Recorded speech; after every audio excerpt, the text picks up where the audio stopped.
Bonsoir à vous, très chers Valentin et Valentine. J'espère que vous allez bien. Alors aujourd'hui, on va faire quelque chose de différent, ok? On va parler de passion et de stabilité, d'amour passionnel ou d'amour stable, d'accord? Et pour illustrer ce débat, on va prendre l'exemple d'une histoire qui est arrivée jusqu'à nous.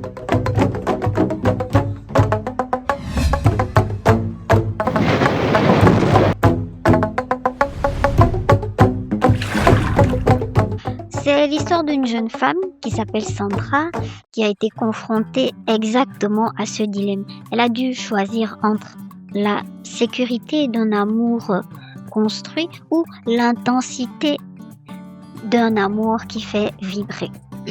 Voilà les faits.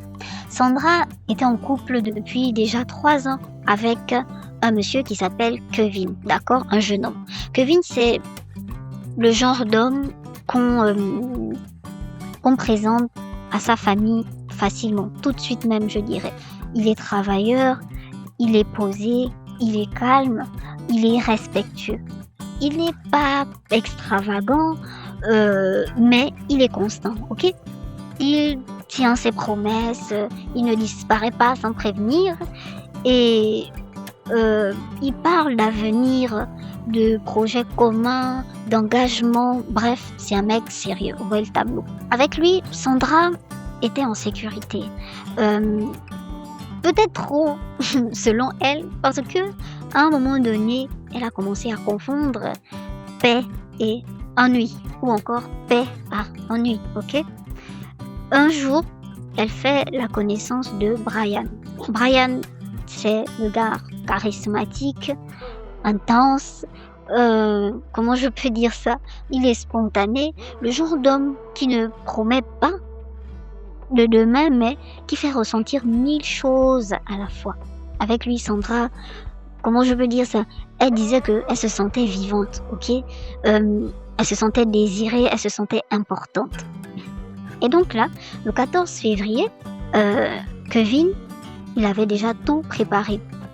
Il avait réservé un dîner depuis déjà 2 semaines, d'accord? Il a fait une réservation dans un beau restaurant, voilà, la table était belle, bien décorée, et surtout, il y avait une bague cachée à l'intérieur, donc dans la poche de la veste qu'il portait. Et ce soir-là, il avait envoyé un message à Sandra, il avait demandé à Sandra de venir au restaurant en question parce qu'il comptait lui demander sa main, il voulait l'épouser. Et Sandra, quelques heures avant le rendez-vous, elle a reçu également un message de Brian. Brian qui lui promettait de passer la meilleure Saint-Valentin de sa vie. Donc, elle ne sait pas quoi faire. Elle est entre deux feux. D'un côté, il y a l'homme qui veut la construire, l'homme qui la chérit. Et de l'autre côté, il y a Brian. Brian qui la fait vibrer, ok. Donc à 18h, elle envoie un message à Kevin pour dire qu'elle sera en retard, ok, à leur rendez-vous. À 19h, elle rejoint Brian à une soirée organisée dans un hôtel. À 21h, Kevin est toujours assis au restaurant, en train d'attendre Sandra. Les bougies qu'il avait allumées pour rendre l'ambiance plus romantique ont déjà toutes fondu et les fleurs qui décoraient également ont fané. Sandra est en train de vivre sa best life à une fête avec Brian dans un hôtel. Et voilà, Kevin est là, assis au restaurant, en train d'attendre un signe de vie venant de Sandra. Il n'arrête pas de regarder son téléphone. Et quelque temps après, il est là à scroller sur les réseaux, voilà, il essaie de faire passer le temps en attendant Sandra. Il tombe sur des vidéos et des photos d'une fête organisée. Une fête vraiment qui a fait le buzz, c'était, comme on dit, une fête de malade, ok? Et il remarque que sur les photos, il reconnaît Sandra. Sandra au bras d'un mec. Un beau mec, il faut l'avouer. Sandra au bras de Brian, dans des positions qui ne laissent même pas le doute face à la relation qu'ils ont. Imaginez-vous, donc tu es là, tu attends ta go au restaurant assise patiemment, tu es sur le point de lui demander sa main, et là tu tombes sur des photos d'elle et vidéos sur le net où elle est en train de vivre sa best life avec un autre mec. Le choc. Le gars, il n'a pas fait de scène, il s'est levé, il a réglé l'addition et il est rentré chez lui. Le lendemain matin, Sandra se réveille fatiguée de sa soirée de malade et elle comprend immédiatement qu'elle n'est pas allée à son rendez-vous avec Kevin. Elle se lève et elle récupère son téléphone. Lorsqu'elle regarde son téléphone, l'écran de son téléphone, il est rempli de notifications.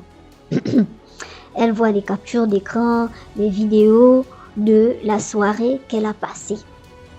Ça circule sur Facebook, en tout cas sur les réseaux. Okay? Premier réflexe, elle appelle Kevin. Et aucune réponse. Elle appelle, elle insiste, le gars ne répond pas.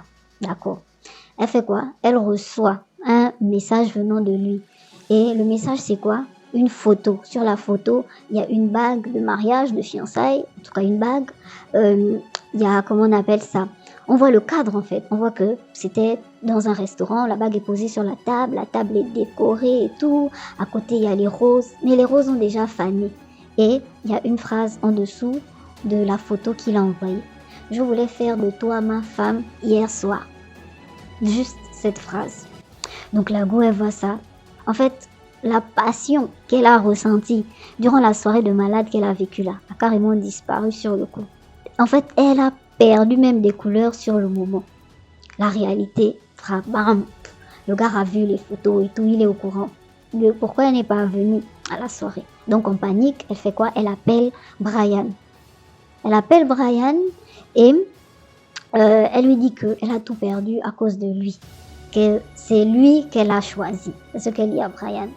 Qu'elle a pris un risque pour lui et que voilà, c'est lui le gars qu'elle veut. Elle veut officialiser la relation avec Brian. Mais Brian, il est froid au téléphone. Il répond tout simplement: je ne t'ai jamais demandé de quitter qui que ce soit. Le choc est brutal. Elle découvre même après que à la soirée où ils étaient, il y avait une autre go qui était là. Et la go en question, c'était la titulaire de Brian. Et c'est elle qui a partagé les photos, les vidéos et tout ça. La go, en fait, elle est juste... Comment je peux dire ça? Elle est choquée. Elle se rend compte que le gars, c'était vraiment un player. Il aimait juste séduire comme ça. Alors qu'il avait la go à la maison. Il n'avait pas son temps, en fait, à elle. Elle comprend tout ça. Et qu'est-ce qu'elle fait? En fait, elle décide d'aller frapper à la porte de Kevin. Elle est en pleurs. Elle ne sait plus quoi faire. Elle est dans tous ses états. Elle frappe à la porte. Elle frappe comme une folle. Le gars ouvre la porte. Il la regarde. En fait, pas un regard de colère ou de haine, quoi. Non, en fait, c'était une déception profonde. C'est ce qu'il ressentait. Je sentais dans le regard du gars qu'il était déçu de la go. Et elle est là comme ça, en pleurs et tout. Elle s'effondre, elle le supplie. Elle dit que non, c'était une erreur, elle était confuse et tout. Qu'avec Brian, voilà, ça n'aurait pas dû se passer. C'était un moment d'égarement. Donc le gars, il est là, il écoute, elle est là à genoux comme ça devant la porte. Il écoute pleurer, supplier. On vous dit que le gars, c'est un gars calme. Donc, il ne panique pas. Il dit juste à la go, il la regarde et il lui dit: on ne perd pas quelqu'un par accident. On le choisit. Donc on choisit de perdre la personne. Ça n'arrive pas de perdre quelqu'un par accident. La go est juste là. Après avoir dit ça, elle s'effondre encore plus. Elle est là, voilà, elle est vraiment abattue. Elle pleure, elle sent que le gars finit juste par fermer la porte. Et puis voilà. Bam! C'est la fin. C'est la fin. Voilà comment ça se finit. Donc, qu'est-ce qu'on peut tirer de cette anecdote? Moi, je pense que... comment je peux dire ça? La partie la plus dure dans cette histoire, ce n'est pas le scandale qu'il y a eu. Le fait que les photos et vidéos aient circulé sur les réseaux. Et puis, sur les photos et vidéos, on voyait que la go avait une relation avec lui. En fait, c'était clair. Quand tu voyais comment ils étaient rapprochés, tu comprenais qu'il y avait quelque chose entre eux. Donc, c'est pas le fait que les gens, ils aient été observés. Ce n'est pas, en fait, comment je peux dire ça? Ce n'est même pas la rupture qu'elle a eue avec le gars, la façon dont ça s'est fini. C'est le regret. La façon dont elle a regretté. Ça, c'est vraiment une leçon de vie. C'est vraiment, tu as quelqu'un qui est là, tranquille avec toi, il te valorise, il t'aime. Mais à côté, il y a cette personne-là qui te fait ressentir des choses, des sensations fortes. Genre, avec lui, c'est à 100%, je sais pas comment dire ça. Vous vivez à 100 à l'heure. Donc, entre les deux, tu fais comment? Tu choisis qui? C'est pas souvent facile, hein? Bref, voici, c'est fini pour cette anecdote. J'espère que vous avez aimé. N'hésitez pas à nous dire en commentaire si vous auriez choisi la passion à l'amour en fait durable. Quel choix auriez-vous fait? Si vous étiez Sandra, est-ce que vous auriez fait le même choix qu'elle ou bien vous auriez fait le choix contraire? Donnez-nous tout ça dans les commentaires. On se dit à très bientôt pour de nouvelles anecdotes et on vous souhaite une très bonne, belle et douce Saint-Valentin. Bye les amoureux!